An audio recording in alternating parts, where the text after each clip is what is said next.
Hello, and welcome to this week's PennEnergy News Update. On behalf of our generous sponsor, Deloitte Center for Energy Solutions, who made this broadcast possible, I'm Hilton Price. A pipeline in Nigeria owned by a subsidiary of ENI has reportedly been attacked by a militant group.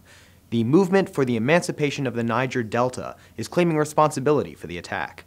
ENI says the incident disrupted its Nigeria output by about 4,000 barrels a day. However, ENI has yet to officially confirm the attack. Witnesses reported hearing an explosion at one of the company's pipelines Saturday night. The pipeline is located near the Brass River in Bielsa State. The Niger Delta has witnessed numerous attacks by militant groups on foreign oil interests over the past several years. Iran recently announced plans to implement its own embargo in response to the European Union's decision to ban imports from the oil-producing nation. Iran has come under increasing pressure as much of the world has stepped up sanctions over its continued pursuit of a nuclear program and threats to close the vital oil shipping pathway, the Strait of Hormuz. The country is implementing a new oil policy that would cut off European countries in advance of the July 1st implementation date for the proposed EU embargo. Reuters reports the upcoming international sanctions against Iran will cause some economic damage, but the country is expected to endure. Petrobras announces that no more traces of oil were found in the sea during overflights carried out in the Santos Basin. This is in response to a leak spotted coming from a pipeline rupture at an offshore platform. Petrobras says it has summoned the company's top specialists to investigate the incident and has reported details of the incident to all required parties. The rupture and leak was identified and reported on January 31st. Total announces that the second phase of the Ofen field development offshore Nigeria has begun.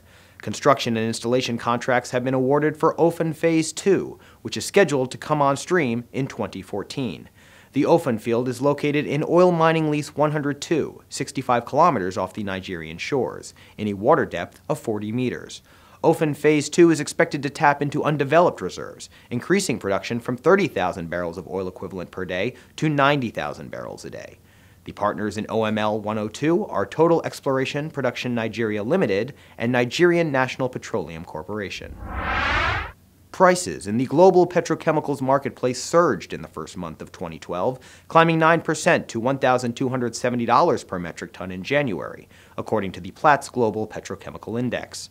The January increase was the largest monthly gain in 24 months and was driven by restocking after the year-end holiday period and in response to supply tightness in some regions.